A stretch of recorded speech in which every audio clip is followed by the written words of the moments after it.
What a great team this is. What an unbelievable team. We'll know soon. We have a great team. And it's wonderful to be here this afternoon with the Republican leadership, House and Senate, including Speaker Ryan, Leader McConnell, Leader McCarthy, Senator Cornyn, Representative Scalise. Thank you all for being here. I greatly appreciate it. In just a short time, since the election, we have achieved truly incredible gains for the American people. We've already added more than 1 million new jobs, and it's going up very fast. You see the new reports coming out, going up very, very fast, and approved a historic increase in military spending. We have increased the stock market values and values of corporations on the public markets by $3.4 trillion since November 8th. I've signed 36 bills into law and repealed one job-crushing regulation after another. In fact, the House and Senate have sent a record number of resolutions that eliminate regulations to my desk for signature, saving our economy many billions of dollars annually. And in fact, based on the numbers we just got, the actual number is approximately $18 billion we've saved annually with all of the bills that I've signed. So that's a great job. Great job, Mitch and everybody, Paul. Together we'll fight for promised measures on the border, and we have fought very successfully. We have tough policies to keep deadly drugs and the vicious gangs out of the country. MS-13 is being taken care of at a very, very rapid clip by General, now Secretary Kelly. He's done an incredible job, really incredible job. And we're down, reduction on people pouring through our border down 78% as of now, 78%. It used to be if you got down 1%, it was a good job. We're down 78%. That's before we have the wall. The wall will be a great help, and that'll happen, believe me.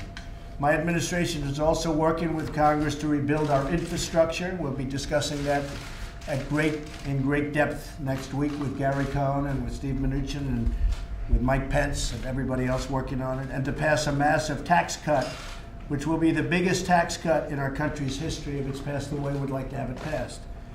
It'll be the biggest tax cut in our country's history, and it will spur business like never before.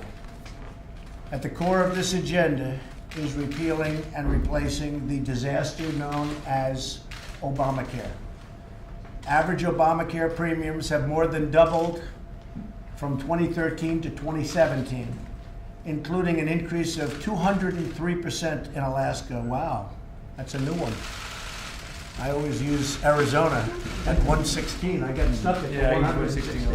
Now we're at 203. That's pretty big. 123 in Louisiana. These are the new numbers, folks. I think after a year of talking about 116% in Arizona, you'll be happy to hear we have some new numbers. And 176% in North Carolina, a great state.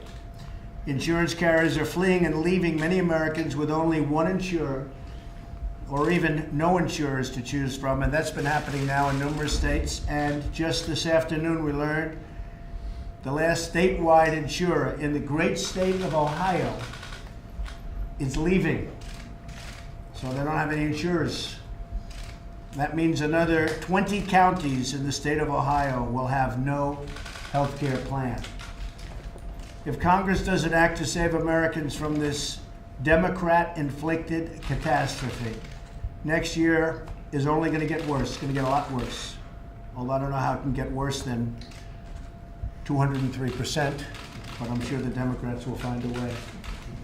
Almost every major insurer has already pulled out for 2018. The House took an important first step to rescue Americans from this calamity when Paul, you and your group, and Steve and everybody passed the American Health Care Act.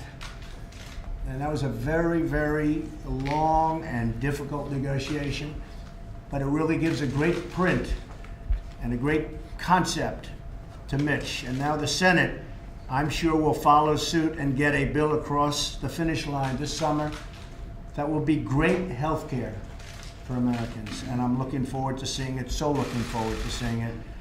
So we're working very hard on massive tax cuts, and we're working very, very hard on the healthcare. And I think we're gonna have some very pleasant surprises for a lot of people. So I'd like to thank the leadership for being with us. Mike Pence, you've been great. I appreciate you being here. Steve, great. I appreciate everything. Jared's actually become much more famous than me. I'm a little bit upset about that. So I want to thank everybody very much for being here, and let's get to work. We're going to get to work and get it done. Thank you all very much. What message do you have to give COMEY ahead of the testimony? Thank you. I wish you luck. Thank you, everybody. Anything on Paris, sir? Thanks, Fred.